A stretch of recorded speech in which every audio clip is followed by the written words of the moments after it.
ಮತ್ತೊಮ್ಮೆ ಈ ವಾರದ ನೋಟ ಕಾರ್ಯಕ್ರಮಕ್ಕೆ ಅಭಿಪ್ರಾಯ ಹಂಚ್ಕೊಳ್ಳಕ್ಕೆ ಬಂದಿದ್ದೀನಿ. ಮೊನ್ನೆ ಪ್ರಧಾನಮಂತ್ರಿ ನರೇಂದ್ರ ಮೋದಿಯವರು ಮಾತನಾಡ್ತಾ ವಿಶೇಷ ಭಾಷಣ 5 ಗಂಟೆಗೆ.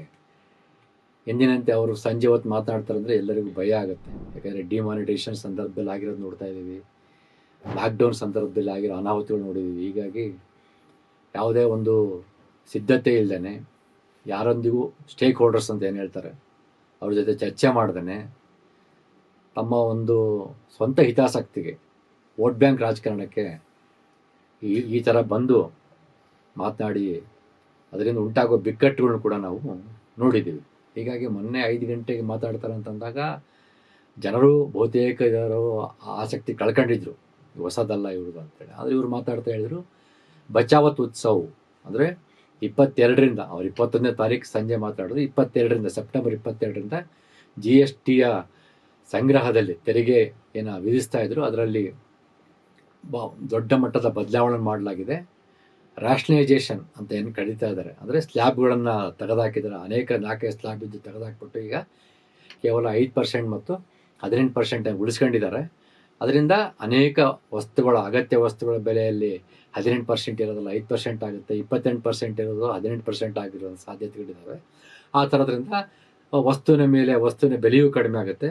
ಹೀಗಾಗಿ ಅದರ ಹೊರೆ ಗ್ರಾಹಕರ ಮೇಲೆ ಕಡಿಮೆ ಆಗುತ್ತೆ. ಹೀಗಾಗಿ ನಿಮ್ಮನ್ನು ಬಚಾವ್ ಮಾಡಿದ್ದೀವಿ, ಇನ್ನು ನಿಮಗೆ ಹಬ್ಬ ಅಂತ ಹೇಳ್ತಾ ದೀಪಾವಳಿ ಬಹುಮಾನ ಅಂತ ಕೂಡ ಹೇಳಿದ್ದನ್ನು ನಾವು ನೋಡ್ತಾ ಇದ್ದೀವಿ. ಅಂದರೆ ಪ್ರತಿಯೊಂದು ಸಂದರ್ಭದಲ್ಲಿ ಒಂದು ತಮಗೆ ಅನುಕೂಲವಾಗುವಂತೆ ರೀತಿಯಲ್ಲಿ ಪ್ರಚಾರ ಮಾಡಿಕೊಳ್ಳುವುದು, ಒಂಥರ ಚೆಸ್ಟ್ ತಪ್ಪಿಂಗ್ ಅಂತಲ್ಲ ಆ ಥರ ಮಾಡ್ಕೊಳ್ಳೋದು. ಎರಡನೇದು, ಆಯಾ ಹಿಂದೂ ಧರ್ಮದ ಹಬ್ಬಗಳ ಸಂದರ್ಭದಲ್ಲಿ ಅದನ್ನು ಮಾತನಾಡುವಂಥದ್ದು. ಅಂದರೆ ಹಿಂದೂಗಳಿಗೆ ಅನುಕೂಲ ಮಾಡ್ತಿದೆ ಅನ್ನುವ ರೀತಿಯಲ್ಲಿ ಅದನ್ನು ಈಗ ನೇರವಾಗಿ ಹೇಳದೇ ಇದ್ರೂ ಕೂಡ ಅರ್ಥ ಆಗುತ್ತೆ. ದೀಪಾವಳಿ ಅಂದರೆ ಹಿಂದೂಗಳ ಹಬ್ಬ, ಹಿಂದೂಗಳಿಗೋಸ್ಕರ ಬಟ್ಟೆ ಖರೀದಿಗೆ, ಬಂಗಾರ ಖರೀದಿಗೆ ದುಡ್ಡು ಕೊಟ್ಟಿದ್ದೀವಿ ಅನ್ನೋ ರೀತಿಯಲ್ಲಿ ಈ ರೀತಿಯಾಗಿ ಒಂದು ಕ್ಷುಲ್ಲಕ ರೀತಿಯ ಪ್ರಚಾರ ತಂತ್ರಗಳನ್ನು ಕೂಡ ಮಾಡಿದ್ದನ್ನು ನೋಡ್ತೀವಿ. ಹಿಂದೆನೂ ಮಾಡಿದರೆ, ಈಗಲೂ ಮಾಡ್ತಾ ಇದ್ದಾರೆ. ಇಲ್ಲಿ ಪ್ರಶ್ನೆ ಇರುವಂಥದ್ದು, 2017ರಿಂದ 2025 ಸೆಪ್ಟೆಂಬರ್ 21ರವರೆಗೂ ಏನು GST ಮೂಲಕ ಏನು 90 ಲಕ್ಷ ಕೋಟಿ ಗಳಿಸಿದ್ದಾರೆ ಅಂದಾಜು. ಅದು ಸರ್ಕಾರದ ಅಂಕಿಅಂಶನೇ, ಹಣಕಾಸು ಇಲಾಖೆಯಲ್ಲಿ ದೊರಕುವಂಥ ಅಂಕಿಅಂಶ.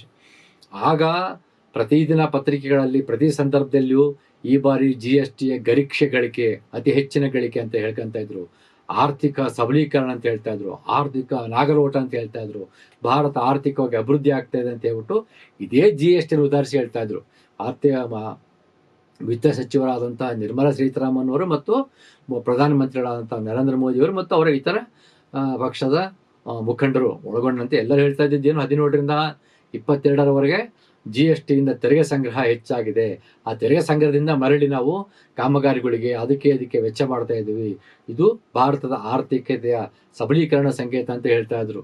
ಈಗ ನಿಮ್ಮನ್ನು ಆರ್ಥಿಕತೆಯ ತೆರಿಗೆಯಿಂದ ಹೊರೆಯಿಂದ ಬಿಡುಗಡೆ ಮಾಡಿದ್ವಿ ಅಂತ ಹೇಳ್ತಾ ಇದ್ದಾರೆ. ಅಂದರೆ ಇದನ್ನು ಒಂಥರ ಸೆಲ್ಫ್ ಗೋಲ್ ಅಂತ ಕರೀತಾರೆ. ಇದು ಮೋದಿ ಮತ್ತು ಅವರ ಟೀಮ್ ಏನು ಮಾಡಿದ್ದಾರೆ, ಸೆಲ್ಫ್ ಗೋಲ್ ಹೊಡ್ಕೊಂಡಿದ್ದಾರೆ. ಅಂದರೆ ಕಳೆದ 17ರಿಂದ 25ರವರೆಗೆ, ಅಂದರೆ 8 ವರ್ಷಗಳ ಕಾಲ ಇವರೇನು ವಿಧಿಸಿದ್ರಲ್ಲ ಅದು ಸುಳ್ಳು, ಅದು ನಿಮ್ಮ ಮೇಲೆ ಹೆಚ್ಚಿನ ಭಾರವನ್ನು ಹಾಕಿದ್ದೀವಿ ಎನ್ನುವುದನ್ನು ಇವರು ಈ ರೀತಿಯಾಗಿ ಪರೋಕ್ಷವಾಗಿ ಹೇಳ್ಕೊಳ್ತಾ ಇದ್ದಾರೆ. ಅದನ್ನು ಜನಗಳು ಅರ್ಥ ಮಾಡ್ಕೊಳ್ಬೇಕಾಗತ್ತೆ. ಇಲ್ಲ ಅಂತಂದರೆ 17ರಿಂದ 25ರವರೆಗೆ ಇವರೇನು ಸಂಭ್ರಮಿಸಿದ್ರಲ್ಲ ಅತಿ ಹೆಚ್ಚಿನ ತೆರಿಗೆ ಸಂಗ್ರಹ, ಇಲ್ಲ ಅದು ನಿಜ ಇರಬೇಕು, ಅಥವಾ ಈಗ ತೆರಿಗೆ ಕಡಿಮೆ ಮಾಡಿರೋದು ನಿಜ ಇರಬೇಕು. ಇದು ನಿಜ ಆದರೆ ಅದು ಸುಳ್ಳಾಗುತ್ತೆ, ಅದು ಸುಳ್ಳಾದರೆ ಇದು ನಿಜ ಆಗುತ್ತೆ. ಹೀಗಾಗಿ ಇದನ್ನು ಜನಗಳು ಅರ್ಥ ಮಾಡ್ಕೊಂಡ್ರೆ ಮಾತ್ರ ಇವರ ಒಂದು ಮೋಸದ ಒಂದು ತಂತ್ರಗಾರಿಕೆ ಗೊತ್ತಾಗುತ್ತೆ. ಹೀಗಿದ್ಮೇಲೆ ನಾವು ಯಾವ ರೀತಿ ಅನುಕೂಲ ಆಗುತ್ತೆ ಎನ್ನುವುದನ್ನು ಕೂಡ ನಾವು ಚರ್ಚೆ ಮಾಡೋಣ. ಅಂದರೆ ಈಗ GST ತೆರಿಗೆ ಕಡಿಮೆ ಆದರೆ ಸಹಜವಾಗಿ ಅನುಕೂಲ ಆಗೇ ಆಗುತ್ತೆ. ಅನೇಕ ವಸ್ತುಗಳ ಮೇಲೆ ತೆರಿಗೆ ಕಡಿಮೆ ಆಗಿರುವುದನ್ನು ನೋಡ್ತಾ ಅನೇಕ ವಸ್ತುಗಳು, ಮೊಬೈಲ್ ಆಗಿರ್ಬೋದು, TV ಆಗಿರ್ಬೋದು, ಸೆಲ್ಫೋನ್ ಆಗಿರ್ಬೋದು, ಅನೇಕ ಎಕ್ಸೆಪ್ಟ್ ಸಿಗರೇಟು, ತಂಬಾಕು ಮತ್ತು 1000 cc ಸಾಮರ್ಥ್ಯಕ್ಕಿಂತ ಹೆಚ್ಚಿರುವಂಥ ಕಾರ್ಗಳು, ಈ ಥರದ ಕೆಲವು ವಸ್ತುಗಳನ್ನು ಹೊರತುಪಡಿಸಿದರೆ ಅವನೇನು ಸಿನ್ ಟ್ಯಾಕ್ಸ್ ಅಂತ ಕರೀತಾರೆ, ಅದಕ್ಕೆ 40% ಏನು ಹಾಕಿದ್ದಾರೆ. ಹೊರತುಪಡಿಸ್ಬಿಟ್ರೆ ಅನೇಕ ತೆರಿಗೆ ಕಡಿಮೆ ಆಗಿರೋದ್ರಿಂದ ಗ್ರಾಹಕರ ಮೇಲೆ, ಕೊಳ್ಳುವರ ಮೇಲೆ ಹೊರೆ ಕಡಿಮೆ ಆಗುತ್ತೆ ಅನ್ನೋದು ನಿಜ. ಆದರೆ ಎಷ್ಟು % ಕಡಿಮೆ ಆಗುತ್ತೆ, ಅದರಿಂದ ಇವ್ರಿಗೆ ಯಾವ ರೀತಿ ಲಾಭ ಆಗುತ್ತೆ ಅನ್ನೋದನ್ನು ಮುಂದೆ ಸ್ವಲ್ಪ ಚರ್ಚೆ ಮಾಡೋಣಂತೆ.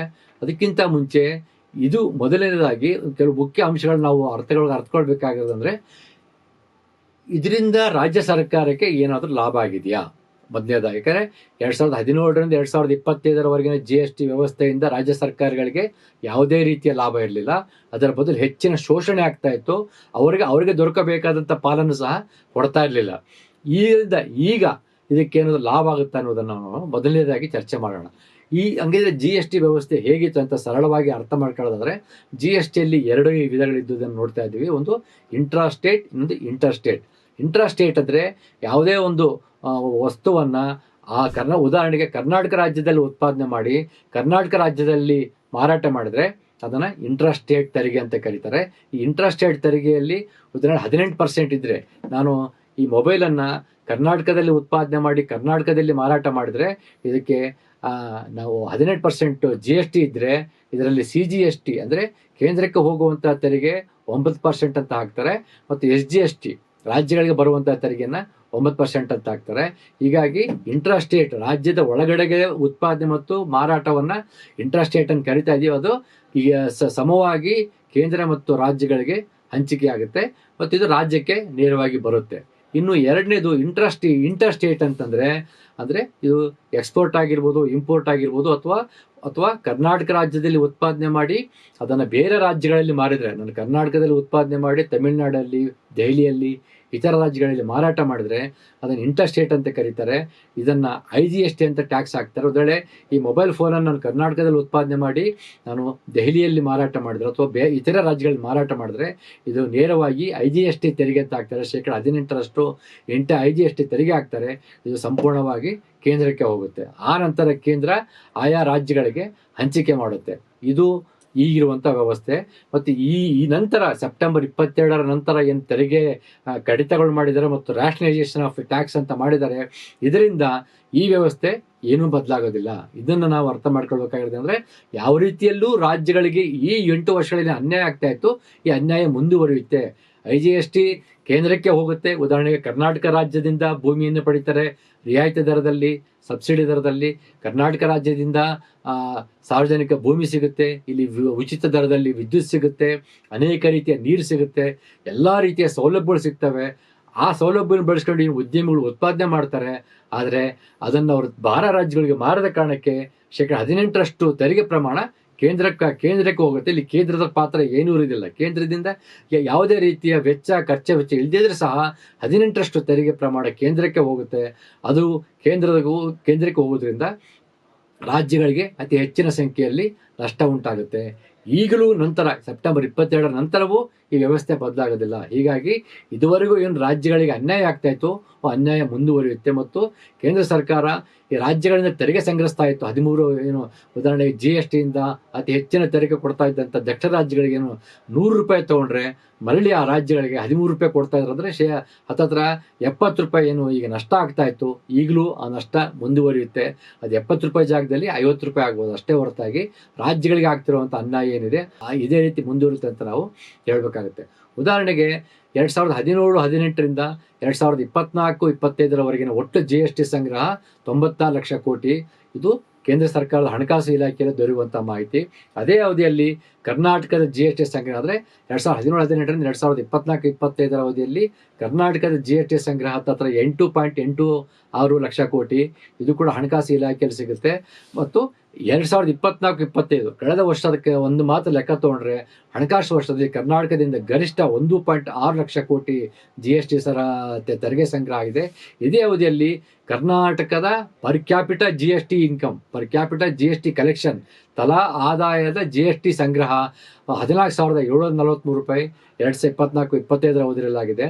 ಮತ್ತು ಆದರೆ 8.86 ಲಕ್ಷ ಕೋಟಿಯಷ್ಟು GST ಸಂಗ್ರಹ ಕರ್ನಾಟಕದಿಂದ ಆಗಿತ್ತು. ಇದೇ ಅವಧಿಯಲ್ಲಿ 2017ರಿಂದ 2023 ನವೆಂಬರ್ವರೆಗೆ ಕರ್ನಾಟಕಕ್ಕೆ ದೊರೆತ ಮೊತ್ತ ಎಷ್ಟು ಅಂದರೆ 1 ಲಕ್ಷ ಕೋಟಿ ಮಾತ್ರ. ಅಂದರೆ 8.16 ಲಕ್ಷ ಕೋಟಿಯಷ್ಟು ಏನು ಕರ್ನಾಟಕ GST ಸಂಗ್ರಹ ಕೊಟ್ಟಿತ್ತು, ಆದರೆ ಕರ್ನಾಟಕಕ್ಕೆ ಮರಳಿ ದೊರಕಿರುವಂಥದ್ದು 1 ಲಕ್ಷ ಕೋಟಿ ಮಾತ್ರ. ಅಂದರೆ ಸರಾಸರಿಯಾಗಿ ಕರ್ನಾಟಕ ರಾಜ್ಯಕ್ಕೆ 30.88% ನಷ್ಟ ಉಂಟಾಗಿದೆ. ಇದು ಈವರೆಗಿನ ಪರಿಸ್ಥಿತಿ. ಒಂದು ವೇಳೆ ಸೆಪ್ಟೆಂಬರ್ 22ರಿಂದ ಏನು ಬದಲಾಗಿದೆ, ಇದರಿಂದ ರಾಜ್ಯಕ್ಕೆ ಏನಾದರೂ ಲಾಭ ಆಗುತ್ತಂದರೆ ಇದೇ ನೆಕ್ಸ್ಟ್ ಮುಂದುವರಿಯುತ್ತೆ. GSTಯನ್ನು ಅತಿ ಹೆಚ್ಚು ಮಟ್ಟದಲ್ಲಿ ಸಂಗ್ರಹ ಮಾಡಿಬಿಟ್ಟು ಕೇಂದ್ರಕ್ಕೆ ಕೊಡ್ತಾರೆ. ಆದರೆ ಕೇಂದ್ರ ರಾಜ್ಯಕ್ಕೆ 13ರಿಂದ 18% ಮಾತ್ರ ಮರಳಿ ಕೊಡ್ತಾರೆ. ಈ ನಷ್ಟ ಮುಂದುವರೆದೇ ಉರಿಯುತ್ತೆ. ಹೀಗಾಗಿ ಈ GSTಯ ಈ ರಾಷ್ಟ್ರಲೈಸೇಷನ್ ಅಥವಾ ತೆರಿಗೆ ಕಡಿತದಿಂದ ರಾಜ್ಯಕ್ಕೆ ಅಂತಹ ಲಾಭ ಆಗುವುದು ಸಾಧ್ಯತೆಗಳು ಕಡಿಮೆ, ನಷ್ಟ ಮುಂದುವರಿಯುತ್ತೆ. ಇನ್ನು ಮುಖ್ಯವಾಗಿ ಅಗತ್ಯ ವಸ್ತುಗಳ ತೆರಿಗೆಯಲ್ಲಿ ಏನು ಕಡಿಮೆ ಮಾಡಿದರೆ ಆ ವಸ್ತುಗಳನ್ನು ರಾಜ್ಯದಲ್ಲಿ ಉತ್ಪಾದನೆ ಮಾಡುವ ಸಾಧ್ಯತೆಗಳಿದ್ದಾಗ ಆಗ ರಾಜ್ಯಗಳಿಗೂ ಸಹ ತೆರಿಗೆ ಸಂಗ್ರಹ ಕಡಿಮೆ ಆಗುತ್ತೆ. ಇದರಿಂದ ಈಗಾಗಲೇ ಸಿದ್ದರಾಮಯ್ಯನವರು ಹೇಳ್ದಂಗೆ 1,500 ಕೋಟಿನೋ ಅಥವಾ 15,000 ಕೋಟಿ ತೆರಿಗೆ ನಷ್ಟ ಆಗುತ್ತೆ. ಇದನ್ನು ಕಾಂಪನ್ಸೇಷನ್ ಅವಧಿಯ ರೀತಿಯಲ್ಲಿ ಕೇಂದ್ರ ಸರ್ಕಾರ ತುಂಬಿಕೊಡ್ಬೇಕಂತ ಹೇಳ್ಬಿಟ್ಟು ಹೇಳಿರೋದನ್ನು ಸಹ ನಾವು ನೋಡ್ತಾ ಇದ್ದೀವಿ. ಮತ್ತು ಇದನ್ನ ಕೇಂದ್ರ ಸರ್ಕಾರ ಒಪ್ಕೊಳ್ಳುತ್ತೋ ಇಲ್ಲೋ ಗೊತ್ತಿಲ್ಲ, ಯಾಕೆಂದ್ರೆ ಅದು ಚುನಾವಣೆಯ ಮೂಡಲ್ಲಿದೆ, ಬಿಹಾರ್ ಎಲೆಕ್ಷನ್ಗೆ ತಯಾರಿ ನಡೆಸ್ತಾ ಇದೆ. ಅದಕ್ಕೆ ಈ GST ಕಡಿತವನ್ನ ತನ್ನ ಸ್ವಂತಕ್ಕೆ ಬಳಸ್ಕೊಳ್ಳೋದನ್ನು ಕೂಡ ನಾವು ನೋಡ್ತಾ ಇದ್ದೀವಿ. ಆದರೆ 2017ರಿಂದಲೂ ಎಲ್ಲ ವಿರೋಧ ಪಕ್ಷಗಳು, ರಾಹುಲ್ ಗಾಂಧಿ ನೋಡ್ಕೊಂಡಂತೆ ಎಲ್ಲ ವಿರೋಧ ಪಕ್ಷದ ಮುಖಂಡರು ಈ GSTಯನ್ನು ತೆರಿಗೆ ಕಡಿತ ಮಾಡಬೇಕು, ರಾಷ್ಟ್ರೈಸ್ ಮಾಡಬೇಕು ಅಂತ ಹೇಳ್ಕೊಂತ ಬರ್ತಾ ಇದ್ರು. ಆಗ ಇವರನ್ನು ದೇಶದ್ರೋಹ ಹೇಳಂತ ಕರೆದಂಥ ಸರ್ಕಾರ ಅವರ ಮಾತನ್ನು ಕೇಳಲಿಲ್ಲ. ಈಗ ಕಡಿಮೆ ಮಾಡಿಬಿಟ್ಟು ತಾನು ಮಹಾನ್ ಕೆಲಸ ಮಾಡಿದ್ರು ಅಂತ ಹೇಳ್ಕೊಳ್ತಿರೋದು ಕೂಡ ಒಂದು ವಂಚನೆ ಅಂತ ಹೇಳ್ಬೇಕಾಗುತ್ತೆ. ವಿರೋಧ ಪಕ್ಷಗಳು ಮತ್ತು ಪ್ರಜ್ಞಾವಂತ ಜನರು ಇದನ್ನು ಅರ್ಥ ಮಾಡಿಕೊಂಡು ಅವರಿಗೆ ಉತ್ತರ ಕೊಡ್ತಾ ಹೋಗ್ಬೇಕಾಗುತ್ತೆ. ಮತ್ತು ಈ GST ಕಡಿತದಿಂದ ಅಥವಾ ರಾಷ್ಟ್ರಲೈಸೇಷನ್ ಆಫ್ ಸ್ಲ್ಯಾಬ್ಸ್ ಅಂತ ಏನು ಕಡಿತ, ಅದರಿಂದ ಸರ್ಕಾರಕ್ಕೆ, ಕೇಂದ್ರ ಸರ್ಕಾರಕ್ಕೆ ಸರಾಸರಿ 48,000 ಕೋಟಿ ವಾರ್ಷಿಕ ನಷ್ಟ ಆಗುತ್ತೆ. ಯಾಕಂದರೆ ತೆರಿಗೆ ಪ್ರಮಾಣ ಕಡಿಮೆ ಆಗಿರೋದ್ರಿಂದ ಸರಾಸರಿ 48,000 ಕೋಟಿ ನಷ್ಟ ಆಗುತ್ತೆ ಅಂತ ಅಂದಾಜು ಮಾಡಲಾಗುತ್ತೆ. ಅಂದರೆ ಸುಮಾರು 333 ರೂಪಾಯಿ ವಾರ್ಷಿಕವಾಗಿ ಪ್ರತಿ ವ್ಯಕ್ತಿಯಿಂದ ಅವರಿಗೆ ಕಡಿಮೆ ಆಗುತ್ತೆ. ಮತ್ತು ಪ್ರತಿ ಈ ನಷ್ಟ ಏನು ಕೇಂದ್ರ ಸರ್ಕಾರಕ್ಕೆ ಆಗುತ್ತೆ, ಅದು ಸಹಜವಾಗಿ ರಾಜ್ಯಗಳಿಗೂ ಆಗುತ್ತೆ ಅನ್ನೋದನ್ನು ನಾವು ಅರ್ಥ ಮಾಡ್ಕೊಳ್ಬೇಕು. ಮತ್ತು ಪ್ರತಿ ಕುಟುಂಬಕ್ಕೆ ಇವ್ರು ಹೇಳ್ತಿರುವಂಥದ್ದು ತಿಂಗಳಿಗೆ 85ರಿಂದ 88 ರೂಪಾಯಿ ಉಳಿತಾಯ ಆಗುತ್ತೆ ಅಂತ ಹೇಳ್ತಾ ಇದ್ದಾರೆ. ಇದನ್ನೇ ದೊಡ್ಡದಾಗಿ ಹೇಳ್ತಾ ಇದ್ದಾರೆ. ಇದಂತೂ ಅತ್ಯಂತ ಬಾಲಿಶವಾದಂಥ ಹೇಳಿಕೆ ಅಂತ ಹೇಳ್ಬೇಕಾಗುತ್ತೆ. ಇವತ್ತಿನ ದಿನಗಳಲ್ಲಿ ಪ್ರತಿ ತಿಂಗಳಿಗೆ 85ರಿಂದ 88 ರೂಪಾಯಿ ಉಳಿಸ್ತಾರೆ ಎನ್ನುವುದಾದರೆ ಅದರಿಂದ ಇವರು ಏನು ಕೊಳ್ಳಬೇಕಂದ್ರೆ ಹಣದುಬ್ಬರ ಹೆಚ್ಚಾಗಿದೆ, ಅಗತ್ಯ ವಸ್ತುಗಳ ಬೆಲೆ ಏರಿದೆ, ಆದರೆ ವೇತನ ಹೆಚ್ಚಳ ಆಗಿಲ್ಲ. ಇಂತಹ ಸಂದರ್ಭದಲ್ಲಿ 85ರಿಂದ 88 ರೂಪಾಯಿಲಿ ಏನು ಕೊಳ್ಳಬಹುದು ಈ ಉಳಿತಾಯದ ಎನ್ನುವಂಥ ಪ್ರಶ್ನೆಯನ್ನು ನಾವು ಸರ್ಕಾರಕ್ಕೆ ಕೇಳಬೇಕಾಗುತ್ತೆ. ಯಾಕೆಂದ್ರೆ ಒಂದು ಬೆಳಗಿನ ಒಂದು ಉಪಹಾರ, ಒಂದು ತಿಂಡಿ ಅಥವಾ ನಾಷ್ಟಾವನ್ನು ಮಾಡಿದರೆ, ಒಂದು ಇಡ್ಲಿ ವಡ ತಿಂದರೆ, ಒಂದು ಕಾಫಿ ಕುಡಿದ್ರೆ ನಿಮಗೆ ಇವತ್ತು 80ರಿಂದ 100 ರೂಪಾಯಿ ಆಗುತ್ತೆ. ಇದರಿಂದ ಯಾವುದೇ ನಯ ಪೈಸದ ಲಾಭ ಆಗೋದಿಲ್ಲ ಎನ್ನುವುದನ್ನು ನಾವು ಅರ್ಥ ಮಾಡ್ಕೊಳ್ಬೇಕು. ಹೀಗಾಗಿ ಇವರು ಉಳಿತಾಯ ಎಂದು ಹೇಳ್ತಾ ಇದ್ದಾರೆ, ಇದು ಅಂಥ ಪ್ರಮಾಣದ ತೀರಾ ನೆಗ್ಲಿಜಿಬಲ್ ಪ್ರಮಾಣದಲ್ಲಿದೆ ಅಂತ ಹೇಳಬೇಕಾಗತ್ತೆ. ಇನ್ನು ಎರಡನೇದಾಗಿ ಇವ್ರು ಹೇಳ್ತಿರುವಂಥದ್ದು, ಈ ತೆರಿಗೆ ಸಂಗ್ರಹ ಉಳಿತಾಯ ಆಗುತ್ತೆ, ಪ್ರತಿ ಕುಟುಂಬಗಳ ಕೈಲಿ ದುಡ್ಡು ಉಳಿದ್ರೆ ಅವ್ರು ಹೆಚ್ಚು ವೆಚ್ಚ ಮಾಡ್ತಾರೆ, ಆ ವೆಚ್ಚದಿಂದ ಮರಳಿ ನಮಗೆ ರೆವಿನ್ಯೂ ಸಿಗುತ್ತೆ ಅಂತ ಇವ್ರು ಹೇಳ್ತಾ ಇದ್ದಾರೆ. ಇದು ಒಂದು ರೀತಿಯ ಒಂದು ಲೆಕ್ಕಾಚಾರ. ಅಂದರೆ ನನಗೆ ಈ ಆಗಸ್ಟ್ ತಿಂಗಳವರೆಗೂ ನಾನು ಒಂದು ಅಗತ್ಯ ವಸ್ತುಗಳನ್ನು ಕೊಳ್ಳುವಾಗ ನನಗೆ 15,000 ರೂಪಾಯಿ ತಗಲ್ತಾ ಇದ್ರೆ, ಇದರ ಕಡಿತದಿಂದಾಗಿ ಅಕ್ಟೋಬರ್ ಅಥವಾ ನವೆಂಬರ್ ತಿಂಗಳಲ್ಲಿ ನನಗೆ 12,000 ರೂಪಾಯಿ ವೆಚ್ಚ ಆಗುತ್ತೆ ಅಂತ ಅನ್ಕೊಂಡ್ರೆ ಅಂದಾಜುವಾಗಿ ನನಗೆ 3,000 ರೂಪಾಯಿ ಉಳಿದ್ರೆ ಆ 3,000 ರೂಪಾಯಿಂದ ನಾನು ವೆಚ್ಚ ಮಾಡ್ತೀನಿ ಅಂತ ಹೇಳ್ತಾ ಇದ್ದಾರೆ. ಆದರೆ ಆ 3,000 ರೂಪಾಯಿ ಉಳಿತೋ ಇಲ್ಲವೆನ್ನುವುದನ್ನು ಮುಂದಿನ ದಿನಗಳಲ್ಲಿ, ಮುಂದಿನ ತಿಂಗಳಲ್ಲಿ ನಾವು ಕಾದು ನೋಡಬೇಕಾಗತ್ತೆ. ಅಲ್ಲಿವರೆಗೆ ನಮಗೇನೂ ಗೊತ್ತಾಗೋದಿಲ್ಲ. ಮತ್ತು ಅಗತ್ಯ ವಸ್ತುಗಳ ಬೆಲೆ ಏರ್ತಾ ಹೊತ್ತಾಗಿ ಕಡಿಮೆ ಆಗೋದಿದ್ದನ್ನು ನಾವು ನೋಡುವುದಕ್ಕೆ ಸಾಧ್ಯವಿಲ್ಲ ಅಂತ ನಾವು ಹೇಳಬೇಕಾಗುತ್ತೆ. ಯಾಕೆಂತಂದರೆ ನಿಮಗೆ ಒಂದು ಉದಾಹರಣೆ ಕೊಡಬೇಕಾಗತ್ತೆ. 2019ರಲ್ಲಿ ನಿರ್ಮಲಾ ಸೀತಾರಾಮನ್ ಅವರು ಹಣಕಾಸು ಮಂತ್ರಿಯಾಗಿದ್ದ ಸಂದರ್ಭದಲ್ಲಿ ಏನು ಕಾರ್ಪೊರೇಟ್ ತೆರಿಗೆ ಅಂತ ಏನಿತ್ತು, ಅಂದರೆ ಉದ್ಯಮಿಗಳಿಗೆ, ಕೋಟ್ಯಾಧಿಪತಿಗಳಿಗೆ, ಬಿಲಿಯನಾಧಿಪತಿಗಳಂತ ಏನು ಇರ್ತಾ ಇದ್ದಿಲ್ಲ, ಕ್ಯಾಪಿಟಲಿಸ್ಟ್ಗಳಿಗೆ, ಕ್ರೋನಿ ಕ್ಯಾಪಿಟಲಿಸ್ಟ್ಗಳಿಗೆ ಏನು 30% ಕಾರ್ಪೊರೇಟ್ ತೆರಿಗೆ ಹಾಕ್ತಾ ಇದ್ರು. ಆ ಕಾರ್ಪೊರೇಟ್ ತೆರಿಗೆಯನ್ನು 22% ಇಳಿಸಿದ್ರು. 30%ಇಂದ 22% ಇಳಿಸಿದ್ರು. ಯಾತಕ್ಕೆ ಆ ರೀತಿ ಮಾಡಿದೆ ಅಂತ ಹೇಳಿದಾಗ, ಏನು 8% ಉಳಿಸ್ತಾರೆ ತೆರಿಗೆಯ ಮೂಲಕ, ಕಾರ್ಪೊರೇಟ್ ತೆರಿಗೆ ಮೂಲಕ. ಆ ಹಣದಿಂದ ಮರಳಿ ಇವರು ಇನ್ವೆಸ್ಟ್ಮೆಂಟ್ ಮಾಡ್ತಾರೆ, ಉದ್ಯಮದಲ್ಲಿ ಹೂಡಿಕೆ ಮಾಡ್ತಾರೆ. ಆ ಹೂಡಿಕೆಯಿಂದ ಉದ್ಯೋಗ ಸೃಷ್ಟಿಯಾಗುತ್ತೆ, ಉತ್ಪನ್ನಗಳು ಉತ್ಪಾದನೆ ಆಗುತ್ತೆ, ಮಾರಾಟ ಆಗುತ್ತೆ. ಈ ರೀತಿಯ ಒಂದು ಔಟ್ಲುಕ್ ಕೊಟ್ಟರು. ಆದರೆ ಕಳೆದ 6 ವರ್ಷದಲ್ಲಿ ಯಾವುದೇ ರೀತಿಯ ತಮಗೆ 8% ಮೂಲಕ ದೊರೆತಂಥ ಏನು ಹಣ ಉಳಿತು, ಅದರಿಂದ ಮರಳಿ ಹೂಡಿಕೆ ಯಾವುದೇ ಕ್ಯಾಪಿಟಲಿಸ್ಟ್ಗಳು, ಬಂಡವಾಳಶಾಹಿಗಳು ಮರಳಿ ಹೂಡಿಕೆ ಮಾಡಲಿಲ್ಲ. ತಮಗೆ ಸಿಕ್ಕಂತಹ ಮೊತ್ತ ಏನಿತ್ತು, ಕೋಟ್ಯಾಂತರ ಮೊತ್ತದ ಮೊತ್ತ ಆ ಕಡಿತದಿಂದ ತಮ್ಮ ಜೀವ ಬೀಳಿಸ್ಕೊಂಡ್ರು, ತಮ್ಮ ಸಂಪತ್ತನ್ನು ಹೆಚ್ಚಿಸ್ಕೊಂಡ್ರು ಹೊರತಾಗಿ ಮರಳಿ ಹೂಡಿಕೆ ಮಾಡಲಿಲ್ಲ, ಸಂಪತ್ತು ಹೆಚ್ಚಲಿಲ್ಲ ಮತ್ತು ಉದ್ಯೋಗ ಸೃಷ್ಟಿ ಆಗಲಿಲ್ಲ. ಅದು ನಿಮ್ಮ ಕಣ್ಣೆದುರಿಗೆ ಇದೆ. ಆದರೆ ಮತ್ತೊಂದು ಅನಾಹುತ ಏನಾಯ್ತು ಅಂದರೆ, ಈ ಕಾರ್ಪೊರೇಟ್ ಕಡಿತದಿಂದಾಗಿ ಕಾರ್ಪೊರೇಟ್ ಟ್ಯಾಕ್ಸ್ ರೆವಿನ್ಯೂ ಫೋರ್ಗೋ ಅನ್ನೋದು ಕಾರ್ಪೊರೇಟ್ ಟ್ಯಾಕ್ಸ್ಗಳು ನಮಗೆ ನಷ್ಟ ಉಂಟಾಗಿದ್ದು ಎಷ್ಟು ಅಂತಂದರೆ 2023-24 ಅವಧಿಯಲ್ಲಿ ಸುಮಾರು 98,999 ಕೋಟಿ ಕಾರ್ಪೊರೇಟ್ ತೆರಿಗೆ ನಷ್ಟ ಆಗಿದೆ ಈ ಕಡಿತದಿಂದಾಗಿ. ಮತ್ತು 2022-23ರಲ್ಲಿ 88,109 ಕೋಟಿ ನಷ್ಟ ಆಯಿತು ಈ ಕಾರ್ಪೊರೇಟ್ ತೆರಿಗೆ ಕಡಿತದಿಂದ. ಮತ್ತು 2021-22ರಲ್ಲಿ 96,892 ಕೋಟಿ ನಷ್ಟ ಆಯಿತು ಈ ಕಾರ್ಪೊರೇಟ್ ತೆರಿಗೆ ಕಡಿತದಿಂದ. ಮತ್ತು 2020-21ರಲ್ಲಿ 75,218 ಕೋಟಿ ನಷ್ಟ ಉಂಟಾಯಿತು ಈ ಕಾರ್ಪೊರೇಟ್ ತೆರಿಗೆ ಕಡಿತದಿಂದ. ಮತ್ತು 2019-20ರಲ್ಲಿ ಸುಮಾರು 8,000 ಕೋಟಿಯಷ್ಟು ನಷ್ಟ ಉಂಟಾಯಿತು ಈ ಕಾರ್ಪೊರೇಟ್ ತೆರಿಗೆಯಿಂದ. ಸುಮಾರು 5 ವರ್ಷಗಳಲ್ಲಿ ಹತ್ತತ್ರ ಒಂದು 4-4.5 ಲಕ್ಷದಷ್ಟು ನಷ್ಟ ಉಂಟಾಯ್ತು ಅಂತ ಹೇಳ್ಬೇಕಾಗುತ್ತೆ. ಈ 4-4.5 ಲಕ್ಷ ಕೋಟಿ ಹಣ ನಮ್ಮಲ್ಲಿ ಕೈ ಸಿಕ್ಕಿದ್ರೆ, ಸರ್ಕಾರ ಕೈ ಸಿಕ್ಕಿದ್ರೆ ಇಡೀ ದೇಶಕ್ಕೆ ಬಿಸಿ ಊಟದ ಒಂದು ಪ್ರಾಜೆಕ್ಟ್ನ ಉಚಿತವಾಗಿ ಕೊಡಬಹುದಾಗಿತ್ತು, ಅನೇಕ ರೀತಿಯ ಕಲ್ಯಾಣ ಯೋಜನೆಗಳು ಮಾಡಬಹುದಾಗಿತ್ತು. ಆದರೆ ಇವರು ಕಾರ್ಪೊರೇಟ್ನವರಿಗೋಸ್ಕರ ಅನುಕೂಲ ಮಾಡೋದಕ್ಕೋಸ್ಕರ ತೆರಿಗೆ ಕಡಿತ ಮಾಡಿದ್ರು. ಅದರಿಂದ ಸುಮಾರು 4 ಲಕ್ಷದಷ್ಟು ನಷ್ಟ ಉಂಟಾಯಿತು. ಆ ಉಳಿದಂಥ ಹಣವನ್ನು, 4 ಲಕ್ಷ ಕೋಟಿ ನಷ್ಟ ಉಂಟಾಯಿತು, ಅದಿಷ್ಟು ಹಣ ಕಾರ್ಪೊರೇಟ್ನವರಿಗೆ ಹೋಯಿತು, ಬಂಡವಾಳಶಾಹಿಗಳಿಗೆ ಹೋಯಿತು. ಆದರೆ ಅವ್ರು 4 ಲಕ್ಷ ಕೋಟಿಯನ್ನು ಮರಳಿ ಬಂಡವಾಳ ಹೂಡಿಕೆ ಮಾಡಲಿಲ್ಲ ಎನ್ನುವುದನ್ನು ನಾವು ಅರ್ಥಕೊಳ್ಬೇಕಾಗತ್ತೆ. ಹೀಗಾಗಿ ಇವ್ರು ಏನು ಹೇಳ್ತಾ ಇದ್ದಾರೆ, ಇವರು ಹೂಡಿಕೆ ಮಾಡ್ತಾರೆ ಮತ್ತು ತೆರಿಗೆ ಕಡಿಮೆ ಆಗುತ್ತೆ, ಅಗತ್ಯ ವಸ್ತುಗಳ ಬೆಲೆ ಕಡಿಮೆ ಆಗುತ್ತೆ ಅನ್ನೋದನ್ನು ನಾವು ಕಾದು ನೋಡಬೇಕಾಗುತ್ತೆ. ಇದುವರೆಗಿನ ಇತಿಹಾಸದಲ್ಲಿ ಉದಾಹರಣೆಗಳನ್ನು ನಾವು ಕಂಡು ಬಂದಿಲ್ಲ. ಉದಾಹರಣೆಗೆ ಒಂದು ಉದಾಹರಣೆ ಕೊಡೋಣ. ಒಂದು ಕಾರನ್ನು ಜನರಲಿ ಒಂದು ಆಟೋಮೊಬೈಲ್ ಇಂಡಸ್ಟ್ರಿಯನ್ನು ಇವರು ರೆಫರೆನ್ಸ್ ಆಗಿ ತೊಗೊಳ್ಳೋದಾದರೆ, ಒಂದು ಕಾರಿನ ಉತ್ಪಾದನೆ ವೆಚ್ಚ ಸುಮಾರು ನಮಗೆ ಅರ್ಥ ಮಾಡ್ಕೊಳ್ಳೋದಕ್ಕೋಸ್ಕರ ಹೇಳ್ತಿರುವಂಥದ್ದು. ಈ ಅಮೌಂಟು ಸುಮ್ಮನೆ ಒಂದು ಕಾಲ್ಪನಿಕವಾದಂಥ ಅಮೌಂಟ್ನ ಮಾತಾಡ್ತಿರುವಂಥದ್ದು. ಒಂದು ಕಾರಿನ ಉತ್ಪಾದನೆ ವೆಚ್ಚ 500 ರೂಪಾಯಿ ಇದ್ದರೆ ಅದನ್ನು 650 ರೂಪಾಯಿಗೆ ಮಾರಾಟ ಮಾಡ್ತಾರೆ ಅಂತ ತಿಳ್ಕೊಂಡ್ರೆ, 150 ರೂಪಾಯಿ ಪ್ರಾಫಿಟ್ ಮಾರ್ಜಿನ್ ಇಟ್ಕೊಂಡು 650 ರೂಪಾಯಿ ಮಾರಾಟ ಮಾಡಿದ್ರೆ, ಈಗ 28% 18% ಕಡಿತ ಆದ ಕಾರಣ ಅವರು 650 ರೂಪಾಯಿ ಬದಲು 580 ರೂಪಾಯಿಗೆ ಮಾರಾಟ ಮಾಡಬೇಕಾಗತ್ತೆ. ಹತ್ರ 50 ಪ್ಲಸ್ 20 70 ರೂಪಾಯಿ ಕಡಿಮೆ ಮಾಡಬೇಕಾಗತ್ತೆ. ಆದರೆ 70 ರೂಪಾಯಿ ಕಡಿಮೆ ಮಾಡ್ತಾರಾ ಎನ್ನುವಂಥ ಪ್ರಶ್ನೆ ಮೊದಲೇದಾಗಿದೆ. ಅಥವಾ ಆರಂಭದಲ್ಲಿ ಕಡಿಮೆ ಮಾಡದಂತ ತೋರಿಸಿ ನಂತರದ ದಿನಗಳಲ್ಲಿ ಅಗತ್ಯ ವಸ್ತುಗಳ ಬೆಲೆ ಏರಿಕೆಯಾಗಿದೆ ಅಂತ ಹೇಳ್ಬಿಟ್ಟು ಕಾರಿನ ಬೆಲೆ ಏರಿಸ್ತಾ ಹೋಗ್ಬೋದು. ಅಥವಾ ಕಾರಿನ ವಿನ್ಯಾಸದಲ್ಲಿ ಬದಲಾವಣೆ ಮಾಡಿದ್ರು ಅಂತ ಹೇಳ್ಬಿಟ್ಟು ಕಾರಿನ ಬೆಲೆ ಏರಿಸ್ತಾ ಹೋಗ್ಬೋದು. ಈ ಎಲ್ಲ ಒಂಥರ ಮೇಲಾಟಗಳನ್ನು ನಾವು ನೋಡಿರೋದ್ರಿಂದ ಅವರು ತೆರಿಗೆ ಪ್ರಮಾಣವನ್ನು ಅವ್ರ ಗ್ರಾಹಕರಿಗೆ ವರ್ಗಾಯಿಸ್ತಾರೆ ಅನ್ನುವಂಥದ್ದನ್ನು ನಾವು ಕಾದು ನೋಡಬೇಕಾಗುತ್ತೆ. ಮತ್ತು ಸರ್ಕಾರಕ್ಕೆ ಹಿಂದಿನ ತೆರಿಗೆ ಏನು ಇದುವರೆಗೂ ಏನು ತೆರಿಗೆ ಗಳಿಸ್ತಾ ಇರ್ತಾರೆ, 96 ಲಕ್ಷ ಕೋಟಿಯನ್ನು ಗಳಿಸಿದ್ರಲ್ಲ ಕಳೆದ 2017-25 ಅದನ್ನು ಮರಳಿ ಗಳಿಸ್ಬೇಕಂದ್ರೆ ಮಾರಾಟದ ಪ್ರಮಾಣ 31% ಹೆಚ್ಚಳ ಆಗಬೇಕಾಗತ್ತೆ. ಅಂದರೆ ಪ್ರಜೆಗಳು, ಜನತೆ 31% ಹೆಚ್ಚಿನ ಪ್ರಮಾಣದಲ್ಲಿ ಕೊಳ್ಳಬೇಕಾಗತ್ತೆ. ಆದರೆ 31% ಹೆಚ್ಚಿನ ಪ್ರಮಾಣ ಕೊಳ್ಳುವ ಶಕ್ತಿ ಜನತೆಗೆ ಇದೆಯಾ ಎನ್ನುವಂಥ ಪ್ರಶ್ನೆಯನ್ನು ಮಾಡಬೇಕಾಗುತ್ತೆ. ಯಾಕಂತಂದರೆ ಕೇವಲ ತೆರಿಗೆ ಕಡಿತದಿಂದ ಕೊಳ್ಳುವ ಶಕ್ತಿ ಹೆಚ್ಚಾಗೋದಿಲ್ಲ, ಅವರ ವೇತನದಲ್ಲಿ ಹೆಚ್ಚಳ ಆದರೆ ಕೊಳ್ಳುವ ಶಕ್ತಿ ಹೆಚ್ಚಾಗುತ್ತೆ. ಮತ್ತು ಉದ್ಯೋಗ ಕಾಯಂ ಆದರೆ ಮಾತ್ರ ಕೊಳ್ಳುವ ಶಕ್ತಿ ಹೆಚ್ಚಾಗುತ್ತೆ ಹೊರತಾಗಿ ತೆರಿಗೆ ಕಡಿತದಿಂದ ಮಾತ್ರ ಕೊಳ್ಳುವ ಶಕ್ತಿ ಹೆಚ್ಚಾಗೋದಕ್ಕೆ ಸಾಧ್ಯವೇ ಇಲ್ಲ. ಮತ್ತು ಇವತ್ತು 89% ಪ್ರಮಾಣದಲ್ಲಿ ಅನೌಪಚಾರಿಕ ವಲಯ, ಇನ್ಫಾರ್ಮಲ್ ಸೆಕ್ಟರಲ್ಲಿ ಇರೋದ್ರಿಂದ, ಅವರಿಗೆ ಉದ್ಯೋಗ ಖಾತ್ರಿ ಇಲ್ಲದಿರೋದ್ರಿಂದ ಮತ್ತು ಉದ್ಯೋಗ ಭದ್ರತೆ ಇಲ್ಲದಿರೋದ್ರಿಂದ ಅವರಿಂದ ತೆರಿಗೆ ಕಡಿತ ಆದ್ರೂ ಕಡಿತ ಆಗದಿದ್ರೂ ಸಹ ಅವ್ರು ಹೆಚ್ಚಿನ ಪ್ರಮಾಣದಲ್ಲಿ ಕೊಳ್ತಾರೆ.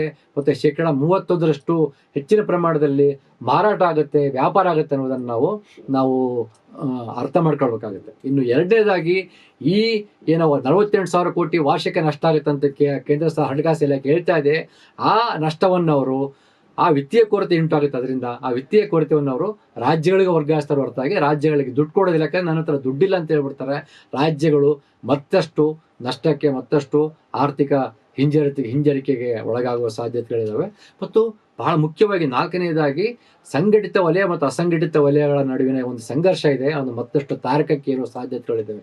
ಈಗೇನಾಗುತ್ತೆ, ಅನೇಕ ವಸ್ತುಗಳನ್ನು, ಮೊಬೈಲ್ ಆಗಿರ್ಬೋದು, ಒಂದು ಸ್ಪೆಕ್ಟಿಕಲ್ಸ್, ಚಾಳಿಸ್ ಆಗಿರ್ಬೋದು, ಯಾವುದೇ ಒಂದು ಪೆನ್ ಆಗಿರ್ಬೋದು, ಬಟ್ಟೆ ಆಗಿರ್ಬೋದು, ಬಹುತೇಕ ಮಧ್ಯಮ ವರ್ಗ, ಕೆಳ ಮಧ್ಯಮ ವರ್ಗ ಅಸಂಘಟಿತ ವಲಯದ ಮಾರಾಟಗಾರರನ್ನು ಕೊಳ್ಳೋದನ್ನು ನೋಡ್ತಾ ಇದೆ. ಯಾಕೆಂದರೆ ಅದು ಭಾಳ ಕಡಿಮೆ ಬೆಲೆಗೆ ಸಿಗುತ್ತೆ. ಒಂದು ಶರ್ಟ್ನ ತೊಗೊಳ್ಬೇಕಾದ್ರೆ ಬಹುತೇಕ ಸಂದರ್ಭದಲ್ಲಿ ನಾವು 200 ರೂಪಾಯಿಗೆ ದೊರಕುವಂತಹ ಅಸಂಘಟಿತ ವಲಯ ಮಾರಾಟ ಮಾಡುವಂತಹ ಜಾಗಗಳಲ್ಲಿ ಹೋಗಿ ತೊಗೊಳ್ತಾ ಇರ್ತೀವಿ. ಯಾಕಂದರೆ ಅದೇ ಶರ್ಟ್ನ ಬೆಲೆ 2,000 ರೂಪಾಯಿ. ಒಂದು ಸಂಘಟಿತ ವಲಯ ಅಂದರೆ ಆರ್ಗನೈಸ್ ಸೆಕ್ಟರಿಂದ ನೀವು ಉತ್ಪಾದನೆ ಮಾಡಿರೋ ಜಾಗದಲ್ಲಿ ತೊಗೊಂಡ್ರೆ 2,000 ರೂಪಾಯಿ ಆಗುತ್ತೆ. ಅಸಂಘಟಿತ ವಲಯದಿಂದ ಉತ್ಪಾದನೆ ಆಗುವಂಥ ಜಾಗದಲ್ಲಿ ತೊಗೊಂಡ್ರೆ 200 ರೂಪಾಯಿ ಆಗುತ್ತೆ. ಇದನ್ನು ಅರುಣ್ ಕುಮಾರ್ ಎನ್ನುವಂಥ ಆರ್ಥಿಕ ತಜ್ಞರನ್ನು ವಿವರಿಸಿದ್ದಾರೆ. ಆಗುತ್ತೆ. ಹೀಗಾಗಿ ಬಹುತೇಕರು ₹200 ಸಿಗುವಂತಹ ಅಸಂಘಟಿತ ವಲಯದಿಂದ ಖರೀದಿ ಮಾಡ್ತಿದ್ರು ಇಷ್ಟು ವರ್ಷ. ಈಗ ಏನಾಗುತ್ತೆ, ಅಸಂಘಟಿತ ವಲಯದ ಅವರು ಹೆಚ್ಚಿನ ಪ್ರಮಾಣದಲ್ಲಿ ಜಿ ಎಸ್ ಟಿ ಕೊಡ್ತಾ ಇರಲಿಲ್ಲ. ಹೀಗಾಗಿ ಅವರ ಆದಾಯ ₹200 ಇರುತ್ತೆ, ಅವರ ಆದಾಯ ಕಡಿಮೆ ಆಗೋದಿಲ್ಲ. ಆದರೆ ಸಂಘಟಿತ ವಲಯ ಆರ್ಗನೈಸ್ಡ್ ಸೆಕ್ಟರ್ಸ್ ಏನು ಒಂದು ಎಸ್ಟಾಬ್ಲಿಷ್ಡ್ ಇಂಡಸ್ಟ್ರೀಸ್ ಇರ್ತಾರೆ, ಅವರ ಮಾರಾಟದಲ್ಲಿ ಬೆಲೆಯಲ್ಲಿ ಕಡಿಮೆ ಆಗುತ್ತೆ. ಕಡಿಮೆ ಆದಾಗ ಜನರು ಏನು ಮಾಡ್ತಾರೆ, ಅಸಂಘಟಿತ ವಲಯದಲ್ಲಿ ಕೊಳ್ಳುವುದಕ್ಕಿಂತ ಅಲ್ಲಿಗೆ ಹೋಗ್ಬಿಡ್ತಕ್ಕಂದ್ರೆ ಹಿಂದಿಗಿಂದಲೂ ಬೆಲೆ ಕಡಿಮೆ ಆಗಿದೆ ಎನ್ನುವಂಥ ಸಾಧ್ಯತೆಗಳಿರೋದ್ರಿಂದ ಸಂಘಟಿತ ವಲಯ ಆರ್ಗನೈಸ್ಡ್ ಸೆಕ್ಟರ್ ಎಸ್ಟಾಬ್ಲಿಷ್ಡ್ ಸೆಕ್ಟರ್ ವಲಯಕ್ಕೆ ಹೋಗ್ಬಿಟ್ಟು ಖರೀದಿ ಮಾಡಿಕೊಳ್ಳೋ ಸಾಧ್ಯತೆಗಳಿದ್ದಾವೆ. ಆಗ ಅಸಂಘಟಿತ ವಲಯ ಮತ್ತಷ್ಟು ಬಿಕ್ಕಟ್ಟಿಗೆ ಈಡಾಗುವ ಸಾಧ್ಯತೆಗಳಿದ್ದಾವೆ. ಇವೆಲ್ಲವನ್ನೂ ನಾವು ಒಂದು ಅಂದಾಜಿಸ್ತಾ ಇದ್ದೀವಿ. ಇದು ಕಲ್ಪನೆಯಲ್ಲ, ಊಹೆಯಲ್ಲ, ಒಂದು ಅಂಕಿಅಂಶಗಳನ್ನು ನಿಖರವಾದ ಅಂಕಿಅಂಶಗಳನ್ನು ಮುಂದಿಟ್ಕೊಂಡು ಅಂದಾಜಿಸುವಂತಹ ಒಂದು ಲೆಕ್ಕಾಚಾರದ ಮಾತಿದು. ಎಲ್ಲ ಕಾರಣಗಳಿಗೆ GSTಯಿಂದ ಲಾಭ ಆಗುತ್ತೆ ಅಂತ ಸರ್ಕಾರ ಏನು ಹೇಳ್ತಾ ಇದೆ ಅದನ್ನು ನಾವು ಈ ಕೂಡಲೇ ನಂಬಲಿಕ್ಕೆ ಸಾಧ್ಯವಿಲ್ಲ. ಈಗಾಗಲೇ ಹೇಳ್ದಂಗೆ ರಾಜ್ಯಗಳಿಗೆ ಏನೋ ಲಾಭ ಆಗುವ ಸಾಧ್ಯತೆಗಳು ಕಂಡು ಬರ್ತಿಲ್ಲ. ಮತ್ತು ಕೊಳ್ಳುವ ಶಕ್ತಿ ಹೆಚ್ಚಾಗದೆ ಹೋದರೆ, ವೇತನದಲ್ಲಿ ಹೆಚ್ಚಳ ಆಗದೆ ಹೋದರೆ, ದುಡಿಯುವ ವರ್ಗಗಳಿಗೆ ಪರಿಷ್ಕೃತ ವೇತನ ದೊರಕದೆ ಹೋದರೆ, ಕನಿಷ್ಠ ವೇತನ ದೊರಕದೆ ಹೋದರೆ ಅವರು ಕೊಳ್ಳುವ ಶಕ್ತಿ ಹೆಚ್ಚಳ ಆಗದೆ ಹೋದರೆ ನೀವು ತೆರಿಗೆ ಕಡಿತ ಮಾಡಿದ್ರೂ ಸಹ 31% ಹೆಚ್ಚಿನ ಪ್ರಮಾಣದಲ್ಲಿ ಮಾರಾಟ ಆಗೋದಿಲ್ಲ. ಮಾರಾಟ ದೊರಕದೆ ಹೋದರೆ ಕೇಂದ್ರ ಸರ್ಕಾರಕ್ಕೆ ನಷ್ಟ ಉಂಟಾಗುತ್ತೆ. 7 ವರ್ಷಗಳಿಗೆ ಹೋಲಿಸಿದರೆ ಆಗ ತನ್ನ ಬಳಿ ದುಡ್ಡಿಲ್ಲ ಅಂತ ಹೇಳ್ಬಿಟ್ಟು ಕೈ ಎತ್ತುವ ರಾಜ್ಯಗಳಿಗೆ ಏನನ್ನೂ ಅವರ ಪಾಲನ್ನು ಕೊಡದೇ ಇರುವಂಥ ಸಾಧ್ಯತೆಗಳಿದ್ದಾವೆ ಅನ್ನೋದನ್ನು ನಾವು ಅರ್ಥ ಮಾಡ್ಕೊಳ್ಬೇಕು. ಈ ಕುರಿತು ಮತ್ತಷ್ಟು ಚರ್ಚೆ ಸಂವಾದ ನಡೀಬೇಕಂತ ನಾನು ಬಯಸ್ತಾ ಇದ್ದೀನಿ. ನಮಸ್ಕಾರ.